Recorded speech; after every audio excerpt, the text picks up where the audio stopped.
Have you ever wondered why the darkest moments in your life are often the ones that change you the most? Why does something begin to awaken within you precisely when everything is falling apart? There comes a moment when pain ceases to be just pain, when it becomes a gateway, an invitation, a recalibration of your entire existence. Today, we're not talking about positive thinking. We're talking about something much deeper, about the hidden intelligence of suffering, and why your soul sometimes needs to let everything fall apart so that you can finally wake up. Perhaps you're at such a point right now, where nothing makes sense anymore, where all the answers that used to work suddenly sound empty, where you ask yourself, why me? Why now? Why so much pain? If these words resonate with you, leave a like as a sign to yourself that you're ready to see the pain differently. Subscribe to the channel for more spiritual clarity. And write in the comments, I am awakening. 2 words that carry a profound truth. Take a deep breath, and let's understand why the breakdown is often the beginning. Viktor Frankl, the man who survived Auschwitz, said something that most people don't understand. He who has a why to live for can bear almost any how, but he also said something else, something more radical. Sometimes the old why must die so that a deeper one can arise. Your pain is not a mistake. It is not a sign that you have failed.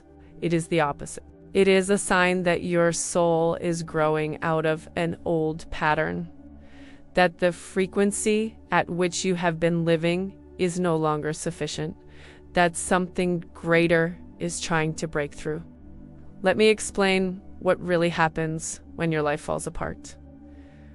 Gregg Braden talks about something he calls heart-brain coherence. Your heart and your brain are constantly communicating. But in most lives, the brain dominates. It plans, it controls, it wants security, and your soul waits. It waits for the moment when the brain has to stop controlling, when it no longer has any answers. And it is precisely then, in that moment of surrender, that the heart takes over. Joe Dispenza calls this the crisis of transformation, when the old self dies before the new one is born. In this in-between space, there is no light, no solid ground, no certainty. But it is precisely here that recalibration occurs. Your neurons fire differently. Your cells receive new signals. Your entire energy field reorganizes. Bruce Lipton, the cell biologist, has proven that when your cells are under stress, they go into survival mode. They shut down, but when the stress becomes so great that the system collapses, something fascinating happens. The cells open up again, not out of strength, but out of necessity. And in this openness, they receive new information, new possibilities, new frequencies. Do you feel that? The pain isn't the problem. The pain is the signal that your old frequency is no longer working, that you've outgrown yourself. Imagine a butterfly. Before it flies, it's a caterpillar. And the caterpillar knows only the ground, crawling, limits. But then comes the moment when it must pupate, and something brutal happens in this cocoon. The caterpillar disintegrates. Its body disintegrates. Everything it was dies. And only from this disintegration, from this total collapse, does the butterfly emerge. Perhaps you're currently in this cocoon. Perhaps it feels as if you are dissolving, as if there is no going back and no going forward. Only this unbearable in-between. But what if this is not the end? What if this is the transformation? Alan Watts once said, the only way to find meaning is to stop looking for it. That sounds paradoxical. But he meant as long as you're searching for meaning, you're in your head, thinking, controlling. But meaning isn't something that's found. Meaning is something that's received. When you stop searching, when you surrender to not knowing, a space opens up. And in that space, your soul speaks. Let's feel this together now. Close your eyes for a moment if you can.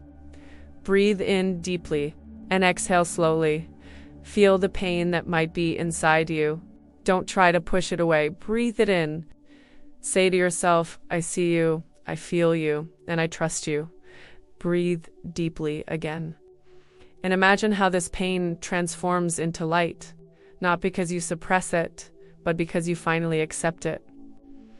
Open your eyes slowly and take this feeling with you. Now you might be asking, but how do I live with that? How do I function when nothing makes sense? Here are 3 truths that can help you. First, stop searching for the big why. Instead, ask, what wants to flow through me right now? Not in a year, not tomorrow, now, in this moment.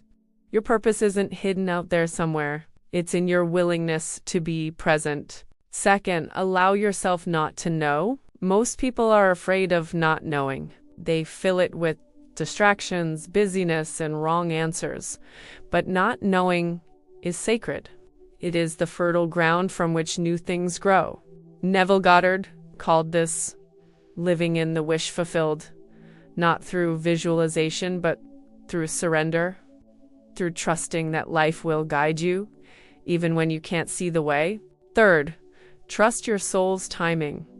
Tom Campbell, the physicist, says, consciousness learns through experience, and sometimes your soul needs a breakdown to learn what it couldn't learn otherwise. This doesn't mean the pain is beautiful, but it does mean it's not pointless. I want to tell you a short story. I knew a woman, let's call her Anna. Anna had it all: career, family, recognition, but at 42 it all fell apart. Divorce, job loss, a diagnosis that turned her life upside down. She told me I did nothing but cry for months. I didn't understand why this was happening to me, but then after a year of darkness, she said something else. I've been hiding my whole life. I've been playing who I was supposed to be. And only when it all fell away did I realize who I truly am. This is not a romantic story. Anna still suffers sometimes, but she has awakened, not despite the pain, because of it. So, my friend, what if your pain isn't a punishment? What if it's an initiation? A call from your soul to finally wake up? What if the moment when nothing makes sense anymore is precisely the moment when the deepest meaning is born? Breathe, embrace the chaos, and trust that your soul knows what it's doing. It won't break you, it will set you free. Perhaps awakening is nothing more than the willingness to stand in the dark without reaching for the light switch, and to wait until the light comes of its own accord from within. Thank you for being here. Take another deep breath, and remember, the pain you feel is proof that you are alive, that you are growing, that you are awakening.